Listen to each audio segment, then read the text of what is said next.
Hello friends, welcome to my YouTube channel SKG सामान्य ज्ञान। आप हमारे चैनल को सब्सक्राइब करें, बेल आइकन जरूर प्रेस करें। आज हम पॉलिटिकल साइंस के जो हैं वो 25 क्वेश्चंस लेकर आए हैं मॉक टेस्ट के रूप में। तो शुरू करते हैं। पहला प्रश्न है, अमेरिका के पहले राष्ट्रपति कौन थे? अमेरिका के प्रथम राष्ट्रपति कौन थे? A George Washington, B Abraham Lincoln, C George Bush, D John F Kennedy. A George Washington, B Abraham Lincoln, C George Bush, D John F Kennedy. Answer देखते हैं। तो अमेरिका के जो पहले राष्ट्रपति थे वो थे जॉर्ज वॉशिंगटन, और अमेरिका की जो राजधानी भी है संयुक्त राष्ट्र राज्य अमेरिका की, वो है वॉशिंगटन डीसी। डीसी का मतलब होता है डिस्ट्रिक्ट ऑफ कोलंबिया। ठीक है, तो वॉशिंगटन डीसी इसकी जो है वो राजधानी है अमेरिका की। इसके अलावा जॉन एफ कैनेडी जो हैं उन्हें गोली मारी गई थी, ठीक है, 60 के दशक में। तो वो भी अमेरिका के राष्ट्रपति थे। सभी इनमें से अमेरिका के राष्ट्रपति हैं। और आमतौर पे जो है वो कोई भी व्यक्ति जो है वो 2 से अधिक बार जो है अमेरिका का राष्ट्रपति नहीं चुना जा सकता। ठीक है, 4-4 साल के लिए चुनाव होते हैं। 2016 में जो है ट्रंप बने थे। अब 2020 में दोबारा से चुनाव होगा, वो दूसरी बार जो है वो इलेक्शन लड़ेंगे। पर 2 से ज्यादा बार जो है कोई भी अमेरिका का राष्ट्रपति नहीं हो सकता, यानी मैक्सिमम 8 साल। लेकिन फ्रैंकलिन डी रूजवेल्ट ये 4 बार अमेरिका के राष्ट्रपति बने थे विश्व युद्ध के दौरान। तो एकमात्र ऐसे राष्ट्रपति जो कि 4 बार जो है राष्ट्रपति बने वो थे फ्रैंकलिन डी रूजवेल्ट। ठीक है, अगला प्रश्न, बर्लिन की दीवार कब तोड़ी गई? बर्लिन की दीवार कब तोड़ी गई? 9 नवंबर 1983, 9 नवंबर 1985, 9 नवंबर 1989 यानी 89, 9 नवंबर 1991। बर्लिन की दीवार कब तोड़ी गई? 9 नवंबर 1983, 9 नवंबर 1985, 9 नवंबर 1989 और 9 नवंबर 1991। आंसर देखते हैं। बर्लिन की दीवार जो है वो 9 नवंबर 1989 को तोड़ी गई थी। पूर्वी जर्मनी और पश्चिमी जर्मनी, ठीक है, दोनों का एकीकरण हो गया था इसके बाद। ठीक है, विश्व युद्ध जो सेकेंड वर्ल्ड वॉर हुआ था 1939 से 45, जिसमें हिटलर थे, तो पूर्वी जर्मनी पे सोवियत संघ का जो प्रभाव था और पश्चिमी जर्मनी पे जो है यूएसए और उसके जो अलाइज थे उनका प्रभाव था। ठीक है, बाद में बर्लिन की दीवार जो है वो टूटने के बाद एकीकरण हो गया, ठीक है, दोनों जर्मनी का 90 में। और वर्तमान में जर्मनी की राजधानी बर्लिन है। 1971 से पहले बांग्लादेश कहलाता था, यानी कि बांग्लादेश किस नाम से जाना जाता था 1971 से पहले? ए पूर्वी पाकिस्तान, बी पश्चिमी पाकिस्तान, सी सिंध, डी पूर्वी म्यांमार। ए पूर्वी पाकिस्तान, बी पश्चिमी पाकिस्तान, सी सिंध, डी पूर्वी म्यांमार। आंसर देखते हैं। तो 1971 से पहले जो बांग्लादेश है आज, वो पूर्वी पाकिस्तान था। ठीक है, पाकिस्तान 2 हिस्सों में था। जो वर्तमान पाकिस्तान है उसको पश्चिमी पाकिस्तान कहते थे। जो आज आप पाकिस्तान का नक्शा देख रहे हैं तो वो पश्चिमी पाकिस्तान था, और जो एक हिस्सा जो था पाकिस्तान का वो था बांग्लादेश। ठीक है, तो 1971 के युद्ध में जो है वो बांग्लादेश का निर्माण किया था। ठीक है, 90,000 सैनिकों ने जो है 93 या 90,000 सैनिकों ने जो है आत्मसमर्पण किया था। ठीक है, और शेख मुजीबुर रहमान के नेतृत्व में जो है ये आंदोलन चलाया गया था, और इंदिरा गांधी थी उस समय भारत की प्रधानमंत्री। 90,000 सैनिकों ने जब आत्मसमर्पण किया था पाकिस्तान के, और साथ ही साथ बांग्लादेश एक नया देश जो है वो बनाया गया। ठीक है, तो पूर्वी पाकिस्तान था ये कंट्री जो है वो पूर्वी पाकिस्तान के नाम से पहले जानी जाती थी, यानी पाकिस्तान का ही हिस्सा थी ये। ठीक है, ईस्ट पाकिस्तान, वेस्ट पाकिस्तान। भारतीय संविधान बनने में कितना समय लगा था? ए 2 वर्ष 10 माह 8 दिन, बी 2 वर्ष 11 माह 18 दिन, सी 3 वर्ष 9 माह 12 दिन, डी 1 वर्ष 10 माह 14 दिन। ए 2 वर्ष 10 माह 8 दिन, बी 2 वर्ष 11 माह 18 दिन, सी 3 वर्ष 9 माह 12 दिन, डी 1 वर्ष 10 माह 14 दिन। आंसर देखते हैं। तो भारत का जो संविधान है उसको बनने में 2 साल 11 महीने और 18 दिन लगे थे टोटल। ठीक है, 2 वर्ष 11 माह और 18 दिन लगे थे। और भारत का जो संविधान है वो दुनिया का सबसे लंबा संविधान है, सबसे बड़ा संविधान है। ठीक है, भारत का जो संविधान है वो दुनिया का सबसे बड़ा संविधान है। बहुत सारे देशों के संविधानों से हमने कुछ कुछ चीजें जो ग्रहण भी की थी, कुछ हमारे अपने मौलिक तत्व भी हैं इसमें। ठीक है, कमेंट बॉक्स में आप लिख सकते हैं, अगर आप गूगल करें तो पाकिस्तान के संविधान को बनने में कितने साल लगे थे, आपको पता लग जाएगा कि हमने जो है वो कितनी जल्दी अपना संविधान बना लिया। किस केस में संविधान के मूल ढांचे को मान्यता दी गई? किस केस में संविधान के मूल ढांचे को मान्यता दी गई थी? जो संविधान का बेसिक स्ट्रक्चर का कंसेप्ट आया, बेसिक स्ट्रक्चर जिसको मूल ढांचा कहते हैं संविधान का, वो कंसेप्ट किस केस से आया था? A Berubari union case 1960, B Golaknath case 1967, C Minerva mills case 1980, D Kesavananda Bharati case 1973। A Berubari union case 1960, B Golaknath case 1967, C Minerva mills case 1980, D Kesavananda Bharati case 1973। सभी इंपॉर्टेंट केस हैं। ठीक है, जब भी ये कोई कोर्ट के केस नहीं है, ये एक तरह से संविधान के से रिलेटेड केस हैं। तो जो बेसिक स्ट्रक्चर की बात की गई थी, मूल ढांचे की बात की गई थी, वो की गई थी केशवानंद भारती केस में। संविधान का जो इस केस के बाद ये कहा गया कि हम संविधान में बदलाव तो कर सकते हैं, लेकिन संविधान के जो मूल ढांचा है उसमें बदलाव नहीं कर सकते। जो संविधान का बेसिक स्ट्रक्चर है उसको नहीं हम बदल सकते। ठीक है, आर्टिकल 368 में क्या संशोधन कर सकते हैं। तो ये जो 4-5 केस मैंने आपको बताए, जब आप पॉलिटिकल साइंस से कहीं पे भी पढ़ेंगे तो ये 4 केस के बारे में जरूर आपके पास बेसिक स्ट्रक्चर का जब क्वेश्चन आएगा तो ये आते ही हैं। तो ये हमेशा, और ये गोलकनाथ केस में जो असल में क्या होता है कि कोर्ट जो है वो एक फैसला जो सुनाता है, बाद में उसी फैसले को जो है वो पलट देता है। जो 67 में फैसला सुनाया गया था, उसी फैसले को 73 में जो है वो पलट दिया गया। ठीक है, तो इस तरह से 52 में भी था केस। तो ये 4-5 केस हैं, ये इंपॉर्टेंट है, खासतौर पे पॉलिटिकल साइंस अगर आप पढ़ रहे हैं। फिर भारतीय संविधान ने समवर्ती सूची की अवधारणा किस देश के संविधान से ली है? जो कंकरेंट लिस्ट है, आप जानते हैं 3 तरह की लिस्ट होती है, केंद्रीय सूची, राज्य सूची और समवर्ती सूची। सेंट्रल लिस्ट, स्टेट लिस्ट और कंकरेंट लिस्ट। क्वेश्चन यहाँ कंकरेंट लिस्ट का है।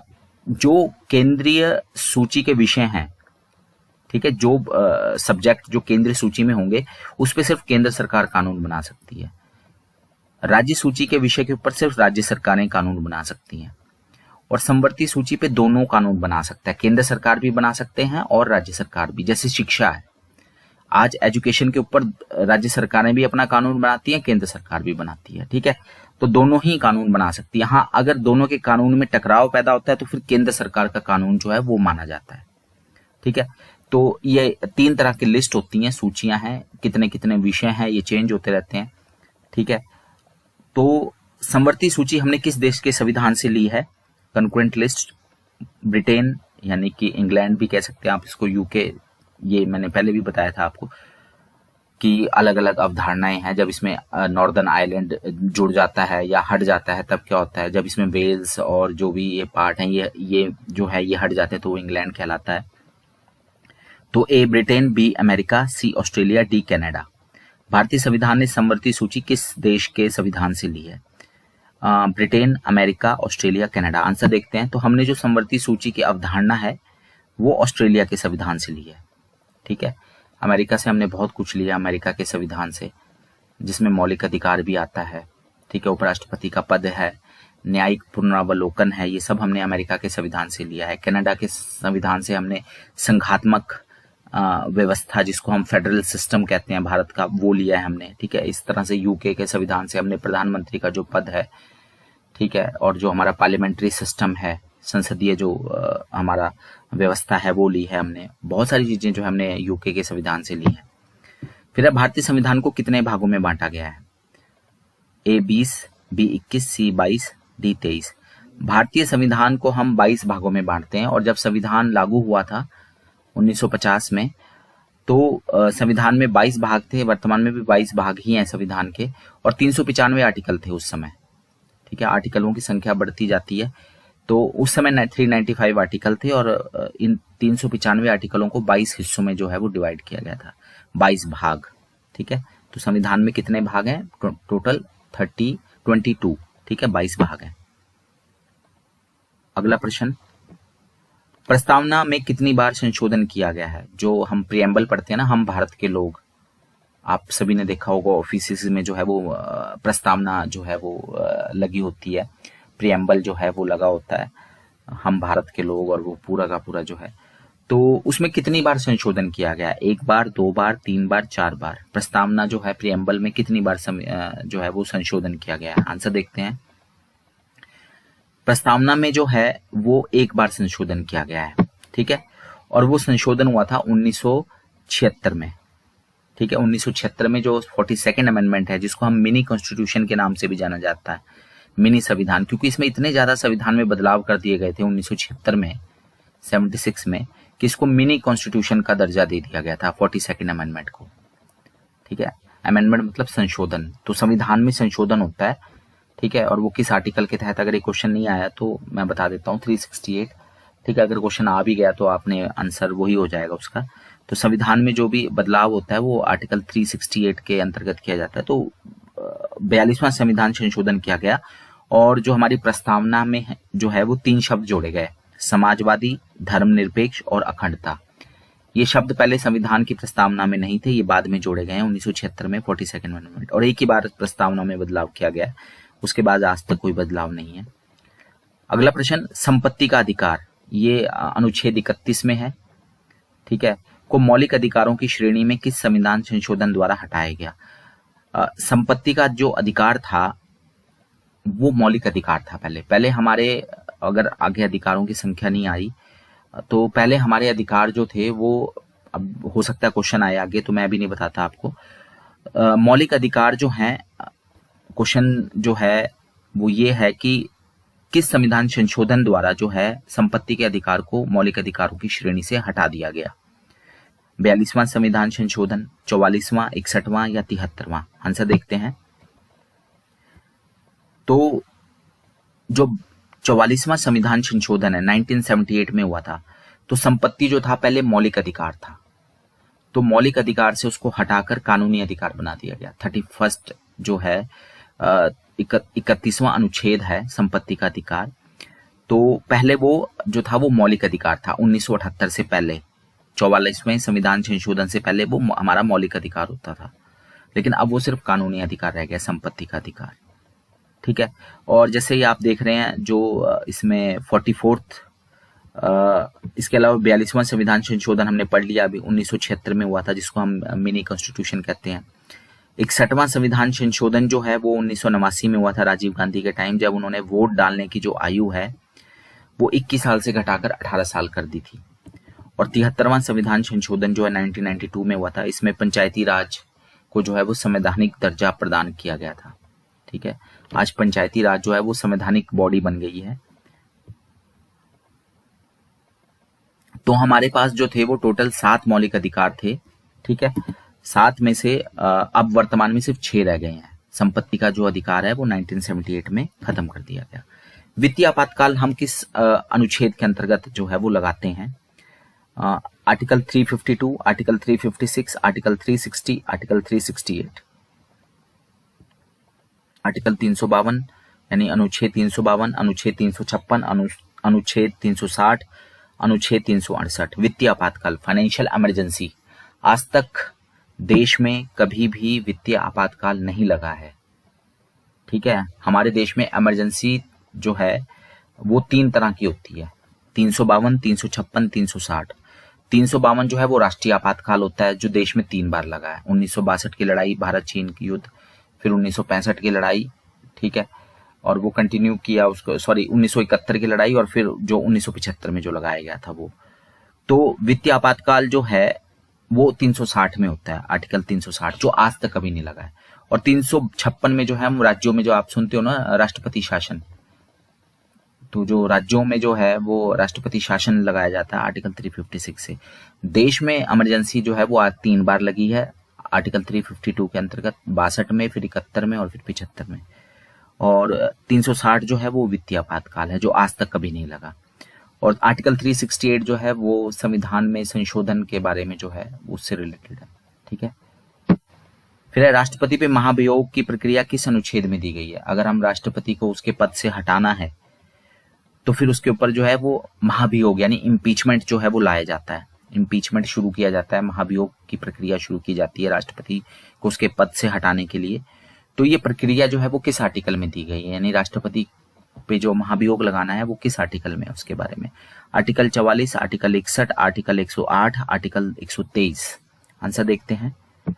राष्ट्रपति पे जो महाभियोग की प्रक्रिया है वो आर्टिकल जो है वो 61 में दी गई है। ठीक है, राष्ट्रपति के ऊपर जो महाभियोग लगाना है उसकी जो प्रक्रिया दी गई है वो आर्टिकल 61 में दी गई है। आर्टिकल 44 जिसके बारे में आप न्यूज में सुनते भी रहते हैं, समान नागरिक संहिता, यूनिफॉर्म सिविल कोड, कि सभी नागरिकों के लिए एक ही कानून हो। ठीक है, फिर आर्टिकल 108 जो है वो संयुक्त अधिवेशन से जुड़ा हुआ है। संयुक्त अधिवेशन, ज्वाइंट सेशन जिसको कहा जाता है। ज्वाइंट सेशन क्या होता है, राज्यसभा और लोकसभा की इकट्ठी बैठक होती है। अगर कोई किसी विधेयक पे मतभेद हो जाता है ना राज्यसभा लोकसभा में, तो फिर वो आपस में बैठ के संयुक्त अधिवेशन उसका बुलाया जाता है और फिर वहां वोटिंग होती है। दोनों लोकसभा राज्यसभा के लोग मिलकर जो है वोट देते हैं और बहुमत जिसकी तरफ होता है वो जीत जाता है। संयुक्त अधिवेशन जो है वो अगर किसी विधेयक पे मतभेद होता है तब ये बुलाया जाता है। आर्टिकल 123 अध्यादेश से जुड़ा हुआ है, ऑर्डिनेंस। ठीक है, जब ऑर्डिनेंस का मतलब है, आपने बहुत बार सुना होगा सरकारों ने ऑर्डिनेंस राज्य लाती हैं। ऑर्डिनेंस का ये मतलब होता है, ऑर्डिनेंस कौन लाता है, राज्यों में ऑर्डिनेंस जो है वो राज्यपाल देता है और केंद्र में जो है राष्ट्रपति जो है ऑर्डिनेंस लाता है, अध्यादेश लाता है। और अध्यादेश का जो समय होता है वो 6 हफ्ते का होता है। ये होता क्या है कि आप जानते हैं साल में 3 सेशन होते हैं। लोकसभा 3 बार बैठती है, राज्यसभा लोकसभा संसद जो है वो 3 बार बैठती है। तो कई बार क्या होता है कि संसद का सदन जो है वो चल नहीं रहा होता, तो उस समय कोई किसी इमरजेंसी काम के लिए जो है वो जो कोई जो है कानून चाहिए होता है। कानून तो तभी बनेगा जब लोकसभा राज्यसभा से पास होगा और राष्ट्रपति उसके साइन कर देंगे। लेकिन क्योंकि ना तो लोकसभा होती है उस समय, ना राज्यसभा बैठी होती है और सरकार को बहुत जरूरी कोई कानून लाना होता है, तो सरकार क्या करती है, फिर ऑर्डिनेंस ला देती है। ठीक है, और ऑर्डिनेंस जो है वो 6 हफ्ते तक प्रभावी रहता है। कब तक 6 हफ्ते तक, जब जो है आपकी जो सदन जो शुरू होता है तब से 6 हफ्ते तक प्रभावी रहता है। तो कोई कानून अगर इमरजेंसी में लाना हो और सदन नहीं चल रहा हो तो सरकार ऑर्डिनेंस ला देती है, उसको फिर वापस ले लिया जाता है। ठीक है, तो ये राज्यों में भी ऐसा ही होता है। ऑर्डिनेंस अध्यादेश 123 में बहुत बार क्वेश्चन पूछा गया। अनुच्छेद 23 किससे जुड़ा हुआ है, मानव बेगार और तस्करी पे रोक से, यानी जो बेगार प्रथा है और जो मानव तस्करी होती है उस पे रोक से। बी, अस्पृश्यता का अंत, यानी छुआछूत का अंत। सी, उपाधियों का अंत। ठीक है। डी, 14 साल से कम आयु के बच्चों को खतरनाक काम या रोजगार में रखने पर रोक। ठीक है, आंसर देखते हैं। तो अनुच्छेद 23 जो है वो है मानव बेगार, यानी कि जो बेगार प्रथा है उस पे। बेगार प्रथा क्या होती है, बिना मजदूरी के जो है किसी से काम करवाना, वो बेगार प्रथा कहलाती है। और साथ ही साथ मानव तस्करी के ऊपर रोक, ये अनुच्छेद 23 में दिया है। ठीक है, इसके अलावा जो है अस्पृश्य, ये हमारा आंसर क्लियर हो गया, आर्टिकल 23 वाला, अनुच्छेद 23 वाला। इसके अलावा अस्पृश्यता का अंत जो है, छुआछूत का अंत अनुच्छेद 17 में दिया है। उपाधियों का अंत जो है वो अनुच्छेद 18 में दिया है। और इसके अलावा 14 साल से कम आयु के बच्चों को खतरनाक रोजगार या कारखानों में जो काम है करने से रोकने का जो है विधेयक, वो अनुच्छेद 24 में दिया गया है। ठीक है, फिर मौलिक अधिकारों की कुल संख्या कितनी है, ये तभी मैंने क्वेश्चन जो है वो मैं बता नहीं रहा था, 5, 6, 7 या 8। आंसर देखते हैं क्योंकि ये ऑलरेडी डिस्कस हो चुका है। तो मौलिक अधिकारों की कुल संख्या जो है वो 6 है। शुरू में 7 थी। ठीक है, जैसे कौन कौन से मौलिक अधिकार हैं, आप जैसे समानता का अधिकार है, स्वतंत्रता का अधिकार है। ठीक है, इस तरह से हमारे टोटल 6 जो मौलिक अधिकार हैं, उसमें एक संवैधानिक उपचारों का अधिकार भी है आर्टिकल 32 में, जिसको डॉक्टर भीमराव अंबेडकर ने जो है वो हृदय और आत्मा कहा है संविधान की। और रिट्स जो कहते हैं ना कि कोर्ट में रिट दायर करती, तो वो इसी आर्टिकल 32 में ही है, सुप्रीम कोर्ट में रिट। और अगर हाई कोर्ट में दायर करनी है तो आर्टिकल 226 के तहत जो है वो दायर की जाती है। तो जो मौलिक अधिकार है वो, जैसे मैंने बताया ना आपको, संविधान में टोटल 22 भाग हैं। तो जो हमारा भाग 3 है उसमें मौलिक अधिकारों का जो है विवरण दिया गया है। इसके अलावा मौलिक अधिकार जो है टोटल 395 आर्टिकल, जैसे मैंने बताया आपको। तो अनुच्छेद 12 से लेकर 35 तक जो है वो मौलिक अधिकारों का जिक्र है। ठीक है, 5 से लेकर 11 तक नागरिकता के बारे में है, और उससे 1 से लेकर 4 तक राज्यों के बारे में है। ठीक है, राज्यों का कैसे गठन होगा, उसकी सीमा में कैसे परिवर्तन होगा, 5 से 11 तक जो है भाग 2 में नागरिकता के बारे में है। भाग 3 जो है वो अनुच्छेद, उसमें मौलिक अधिकार हैं, फंडामेंटल राइट्स, जो आर्टिकल 12 से 35 तक दिए गए हैं। फिर आर्टिकल 36 से 51 तक जो है वो राज्य के नीति निर्देशक सिद्धांत है। और मौलिक अधिकार हमने किस देश के संविधान से लिए हैं? ये हमने अमेरिका के संविधान से लिए हैं। ठीक है, तो टोटल अभी वर्तमान में कितने मौलिक अधिकार हैं? 6 हैं। ठीक है, और 12 से 35 आर्टिकल के बीच में 14 से 18, ठीक है, 19 से 22, ठीक है, 19 है स्वतंत्रता का, फिर 20 से 22 है, ये सारा का सारा जो चलता है, फिर 23 से लेके 25 है। इस तरह से जो है टोटल आपके, जो आप कमेंट बॉक्स में भी लिख सकते हैं, इसके टोटल हमारे इस समय वर्तमान में 6 फंडामेंटल राइट्स हैं। राज्य के नीति निर्देशक सिद्धांत किस देश के संविधान से लिए गए हैं? अमेरिका, इंग्लैंड, आयरलैंड या कनाडा? अमेरिका, इंग्लैंड, आयरलैंड या कनाडा? तो राज्य के नीति निर्देशक सिद्धांत जो हैं वो हमने आयरलैंड के संविधान से लिए हैं। आयरलैंड जो है वो इंग्लैंड के साथ ही, अगर आपने देखा होगा मैप में, तो आयरलैंड के संविधान से लिए गए हैं। और राज्य के नीति निर्देशक सिद्धांत जो हैं, जैसे मौलिक अधिकार हैं आर्टिकल 12 से लेके 35 तक, और फिर उसके बाद आर्टिकल 35 के बाद 36 से लेके 51 तक जो है वो राज्य के नीति निर्देशक सिद्धांत होते हैं। ठीक है, और ये भाग 4 में है, वो भाग 3 में थे, ये भाग 4 में है, आयरलैंड के संविधान से हमने लिए हैं। ठीक है, इसके अलावा हमारे पास मौलिक कर्तव्य भी हैं, फंडामेंटल ड्यूटीज। ठीक है, इसको तो directive principle of state policies कहा जाता है राज्य के नीति निर्देशक सिद्धांत को। ठीक है, फंडामेंटल राइट्स के अलावा जो भाग 3 में है, फंडामेंटल ड्यूटीज भी हैं हमारी, मौलिक कर्तव्य, जो कि भाग 4A में है। ठीक है, अनुच्छेद 51A में है ये दिया हुआ। 51 में फिर एक और अनुच्छेद जोड़ा 51A, और भाग 4 में एक और भाग जोड़ा 4A। ठीक है, 1976 में जो है हमने इस मौलिक कर्तव्य लिए हैं। सोवियत संघ से प्रभावित हुए थे, सोवियत संघ से जो है हमने लिए हैं ये मौलिक कर्तव्य। ठीक है, सोवियत संघ के संविधान से लिए हैं। और वर्तमान में पहले 10 थे मौलिक कर्तव्य, अब वर्तमान में 11 मौलिक कर्तव्य हमारे, फंडामेंटल ड्यूटीज 11 हैं। ठीक है, संविधान के अनुसार लोकसभा की अधिकतम संख्या कितनी हो सकती है? संविधान के अनुसार लोकसभा की अधिकतम संख्या कितनी हो सकती है? A 560, B 555, C 552, D 545। ठीक है, तो संविधान के अनुसार लोकसभा की अधिकतम मैक्सिमम संख्या जो है वो 552 हो सकती है। वर्तमान में है कितनी? 545। मैक्सिमम संख्या 552 हो सकती है संविधान के अनुसार।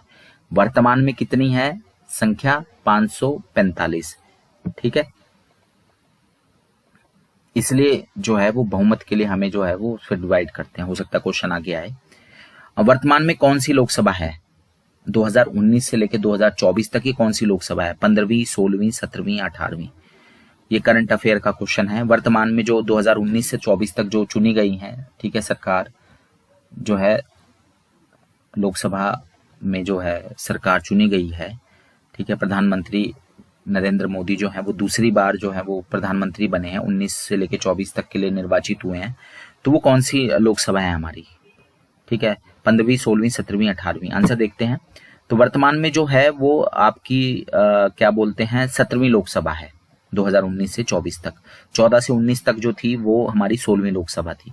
आप जानते हैं 545 सीटें हैं वर्तमान में, और बहुमत के लिए 545 का जो आधा है 272, टोटल जो है 545 सीटें हैं।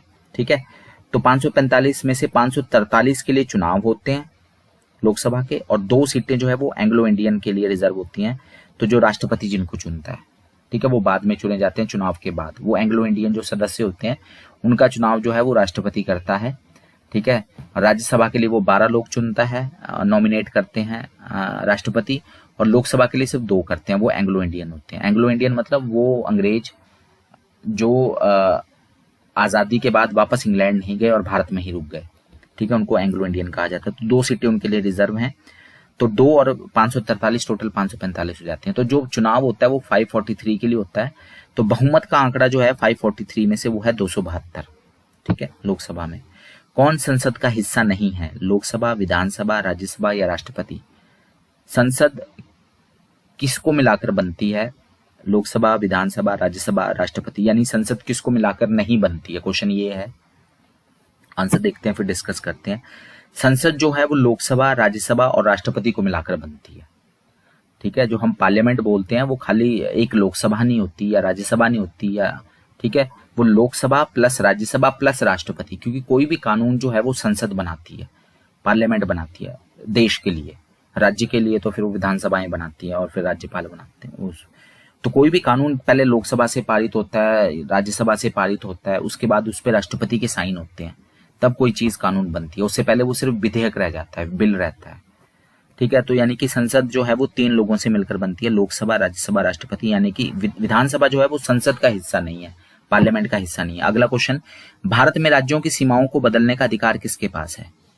भारत में राज्यों की सीमाओं को बदलने का अधिकार किसके पास है? ए राष्ट्रपति, बी प्रधानमंत्री, सी संसद, डी राज्य सरकारें।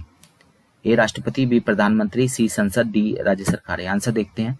तो भारत में राज्यों की सीमाओं को बदलने का जो अधिकार है वो संसद के पास है, पार्लियामेंट के पास है। ठीक है, तो ये कोई नया राज्य बनाना है, जैसे तेलंगाना बना, या किसी राज्य में परिवर्तन करना, जैसे अभी जम्मू कश्मीर को के 2 हिस्से करके केंद्र शासित प्रदेश 2 बना दिए गए, एक में विधानसभा है। अभी इस समय कितने केंद्र शासित प्रदेश हैं देश में जिनमें विधानसभाएं हैं? 3 हो गए।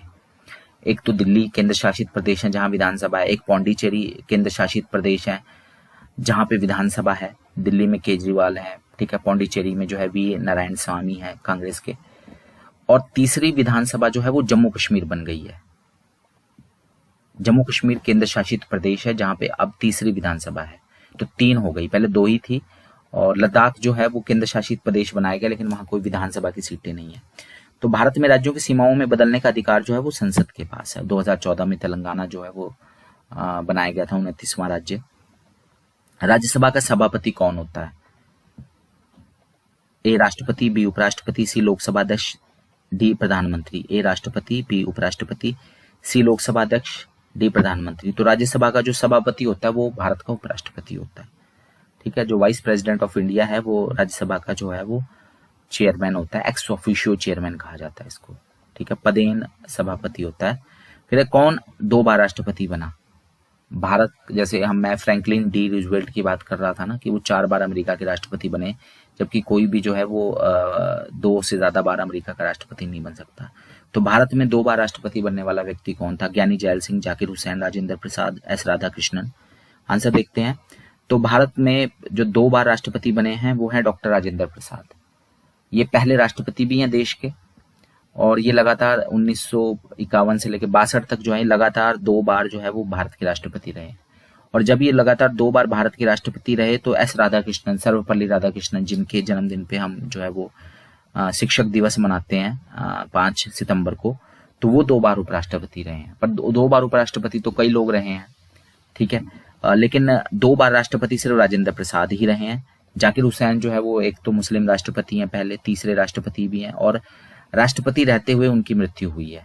ठीक है, दिवंगत होने वाले कार्यकाल के दौरान दिवंगत होने वाले वो जो है वो राष्ट्रपति हैं जाकिर हुसैन। और ज्ञानी जैल सिंह जो है वो पहले सिख राष्ट्रपति हैं। फिर पहले गैर कांग्रेसी प्रधानमंत्री कौन थे? अटल बिहारी वाजपेयी, मोरारजी देसाई, चौधरी चरण सिंह, विश्वनाथ प्रताप सिंह। अटल बिहारी वाजपेयी, मोरारजी देसाई, चौधरी चरण सिंह, विश्वनाथ प्रताप सिंह पहले गैर कांग्रेसी प्रधानमंत्री। आंसर देखते हैं। तो पहले गैर कांग्रेसी प्रधानमंत्री है ना वो है मोरारजी देसाई। मैंने बताया ना 1977 का दौर, ठीक है, तो देश में भी जो है वो कांग्रेस की सरकार चली गई थी और राज्य में भी। तो राज्य में पहले गैर कांग्रेसी जो मुख्यमंत्री बने थे हिमाचल में वो थे शांता कुमार, ठीक है, और देश में पहले गैर कांग्रेसी प्रधानमंत्री बने थे मोरारजी देसाई, गुजरात के थे मोरारजी देसाई, ठीक है, और फिर मोरारजी देसाई 2 साल तक ही रहे, 77 से 79। फिर चौधरी चरण सिंह बन गए प्रधानमंत्री 79 से 80 तक, और उसके बाद दोबारा से इंदिरा गांधी आ गई थी फिर। तो चौधरी चरण सिंह के बारे में ये फेमस है कि ये एकमात्र ऐसे प्रधानमंत्री हैं जिन्होंने कभी लोकसभा को फेस ही नहीं किया।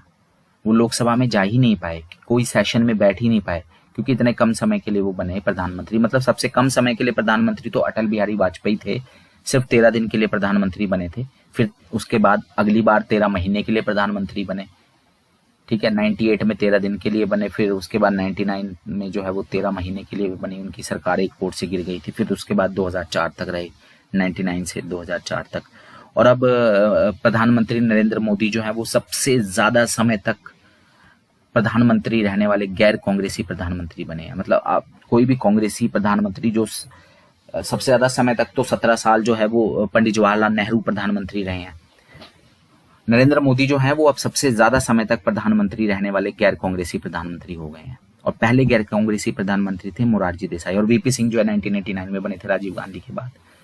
ठीक है, आपको मंडल कमीशन याद होगा जिसने ओबीसी को आरक्षण दिया था। तो मंडल कमीशन की सिर्फ 1978-79 में उसकी जो है मंडल कमीशन बैठा था, उसकी सिफारिशें जो है 1990 में लागू की गई, जिसके बाद काफी वो भी हुआ था ओबीसी आरक्षण।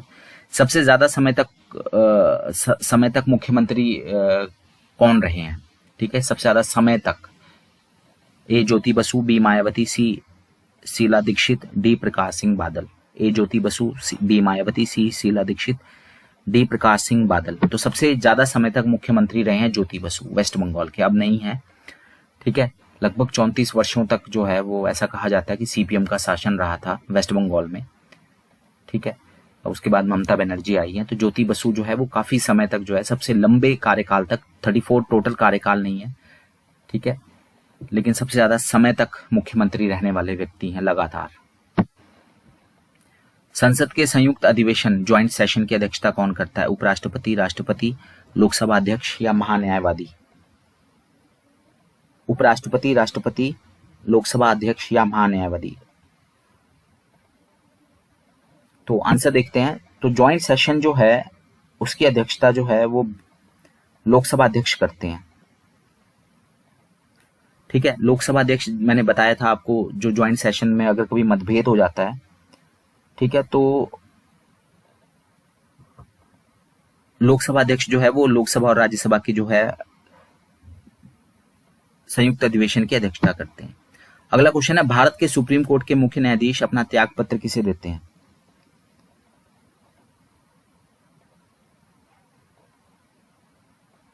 आंसर देखते हैं। तो भारत के सुप्रीम कोर्ट के जो चीफ जस्टिस होते हैं वो अपना त्याग पत्र जो है वो भारत के राष्ट्रपति को देते हैं। ठीक है, और शपथ भी जो है सुप्रीम कोर्ट के मुख्य न्यायाधीश को जो है वो राष्ट्रपति दिलवाता है। मैं ज्योति बसु की बात कर रहा था, 23 सालों तक जो है ज्योति बसु 77 से लेकर 2000 तक जो है वो पश्चिम बंगाल के मुख्यमंत्री रहे।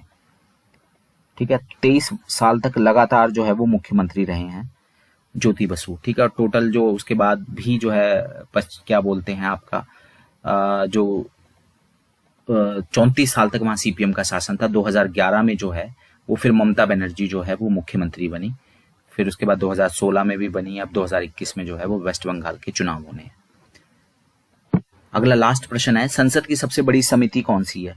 लोक लेखा समिति, प्राक्कलन समिति, सार्वजनिक उपक्रम समिति या विशेषाधिकार समिति? लोक लेखा समिति, प्राक्कलन समिति, सार्वजनिक उपक्रम समिति या विशेषाधिकार समिति? तो संसद की सबसे बड़ी जो समिति है वो है आपकी प्राक्कलन समिति, जिसको हम एस्टीमेट कमेटी भी कहा जाता है। ठीक है, लोक लेखा समिति को पब्लिक अकाउंट कमेटी कहा जाता है और प्राक्कलन समिति जो है उसको एस्टीमेट कमेटी कहा जाता है। तो जो प्राक्कलन समिति है, एस्टीमेट कमेटी है, वो संसद की सबसे बड़ी कमेटी है। उसमें 30 सदस्य शामिल होते हैं और 30 के 30 सदस्य जो सभी के सभी जो है लोकसभा के मेंबर होते हैं। ठीक है, लोक लेखा समिति जो है पब्लिक अकाउंट समिति, उसमें 22 मेंबर होते हैं, 22 सदस्य होते हैं, जिसमें 15 लोकसभा से होते हैं, 7 राज्यसभा से होते हैं। तो लोक लेखा समिति में 22 सदस्य होते हैं, प्राक्कलन समिति में जो है वो 30 सदस्य होते हैं। सबसे बड़ी कमेटी जो है प्राक्कलन समिति, और ये सारी 30 के 30 सदस्य लोकसभा से होते हैं। लोक लेखा समिति में जो है वो 22 सदस्य होते हैं, 15 लोकसभा से, 7 राज्यसभा से। तो ये हमारे पॉलिटिकल साइंस के काफी सारे क्वेश्चंस थे। ठीक है, हमने 25 क्वेश्चंस जो है आपके सामने लाए लगभग, लेकिन 100 के आसपास क्वेश्चन जो है हमने डिस्कस भी किए। ठीक है, तो धन्यवाद, थैंक यू।